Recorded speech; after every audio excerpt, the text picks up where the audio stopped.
नमस्कार दोस्तों। साल 1950 से 1965 के बीच में यूएस डॉलर की कीमत ना बढ़ी ना घटी। साल 1950 से और 1965 के बीच में भारत के 4 रुपए 76 पैसे के बराबर एक अमेरिकी डॉलर की कीमत थी। साल 1965 के बाद अचानक ये कीमत बढ़ती ही चली गई और साल 2013 आते आते ये एक यूएस डॉलर की कीमत 56 रुपए 57 रुपए डॉलर इतनी तेजी से कैसे बढ़ रहा था, ये सिर्फ भारत का एक व्यक्ति जानता था। वो थे श्री प्रधानमंत्री नरेंद्र मोदी जी, जो उस टाइम पर सिर्फ चीफ मिनिस्टर थे गुजरात स्टेट के। देश आपसे जवाब मांग रहा है, ये ऐसे नहीं होता मित्रों। मैं शासन में बैठा हूं, मुझे मालूम है किस प्रकार का रुपया इतनी तेजी से गिर नहीं सकता। अरे नेपाल का रुपया नहीं गिरता है, बांग्लादेश की करेंसी नहीं गिरती है, पाकिस्तान की करेंसी नहीं गिरती, श्रीलंका की करेंसी नहीं गिरती। क्या कारण है? हिंदुस्तान का रुपया पतला होता जा रहा है। जब ही तो साल 2014 के बाद जब प्रधानमंत्री नरेंद्र मोदी जी प्रधानमंत्री बने देश के, तो जब से लेकर अभी तक डॉलर की कीमत बढ़ी ही नहीं है। रुपए में भारी गिरावट, पहली बार पार किया 81 का स्तर। भारत का रुपया डॉलर के मुकाबले अब तक के अपने सबसे निचले स्तर तक पहुंच गया। डॉलर के मुकाबले रुपया इतना कमजोर पहले कभी नहीं हुआ। एडिटर साहब, ये क्या कर रहे हो? छोड़िए, खैर दोस्तों, आज हम बात करते हैं डॉलर की फैक्ट के साथ कि आखिर डॉलर इतनी तेजी से ऊपर कैसे चढ़ता जा रहा है और इससे हमारे देश को क्या नुकसान है। तो दोस्तों आइए शुरू करते हैं इस वीडियो। डॉलर की कीमत बढ़ने का सबसे मेन कारण है एक्सपोर्ट ज्यादा होना, इंपोर्ट कम होना। दोस्तों आप जानते होंगे कि इंपोर्ट और एक्सपोर्ट उसको कहते हैं जो हम सामान अपने देश से बाहर भेजते हैं उसको एक्सपोर्ट कहते हैं, जो हम सामान अपने देश में लाते हैं दूसरे देश का उसको इंपोर्ट कहते हैं। तो दोस्तों आइए जानते हैं इंपोर्ट और एक्सपोर्ट से डॉलर की कीमतों पर कैसे असर पड़ता है। जब हम किसी भी दूसरे देश से कोई सामान मंगवाते हैं, जैसे हम सऊदी अरब से क्रूड ऑयल खरीदते हैं, तो सऊदी अरब हमसे कहता है कि हम सिर्फ डॉलर में ही पेमेंट करेंगे, क्योंकि सऊदी अरब का करार अमेरिका के साथ हुआ है कि वो जो भी क्रूड ऑयल सऊदी अरब किसी दूसरे देश को भेजेगा वो पेमेंट डॉलर में ही करेगा। उसके बदले अमेरिका उसके सिक्योरिटी का ख्याल रखेगा। शायद आप जानते होंगे कि सऊदी अरब के पास अपनी कोई भी मिलिट्री फोर्स नहीं है।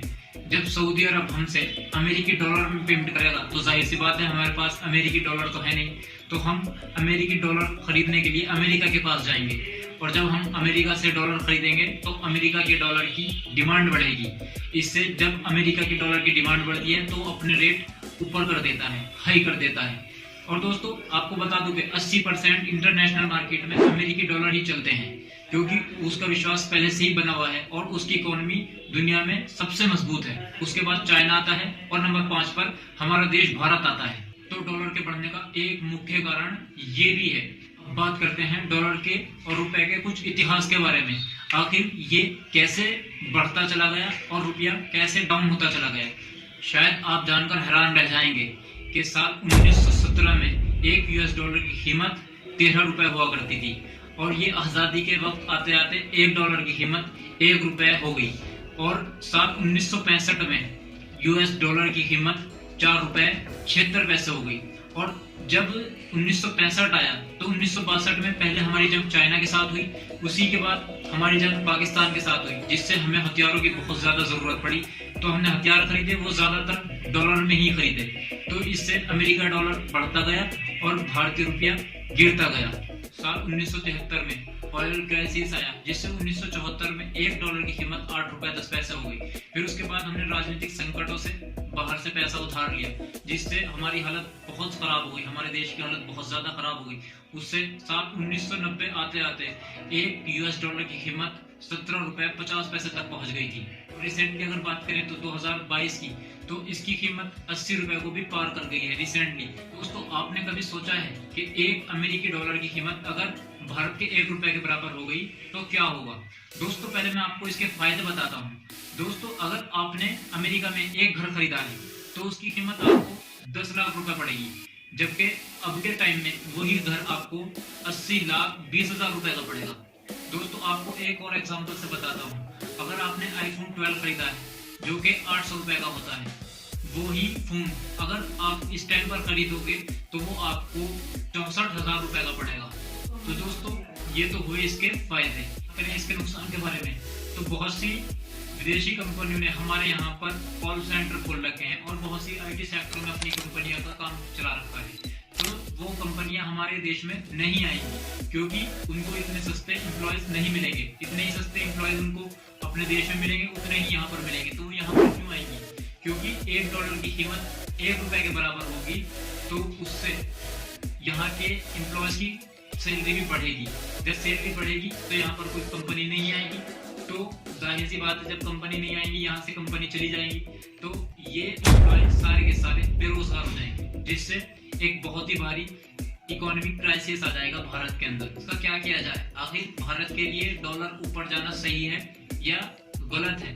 आखिर सही क्या है? आमतौर पर जो कंट्री एक्सपोर्ट ओरिएंटेड होती है, यानी जो अपना सामान बाहर भेजती है, वो चाहती है कि उसकी करेंसी वीक ही रहे। जैसे चाइना है, वो बहुत ज्यादा सामान मैन्युफैक्चर करता है, तो वो चाहेगा कि उसकी करेंसी वीक रहे, जिससे दूसरे देश अगर उससे जब सामान खरीदेंगे तो वो सस्ते में पड़ेगा उनको।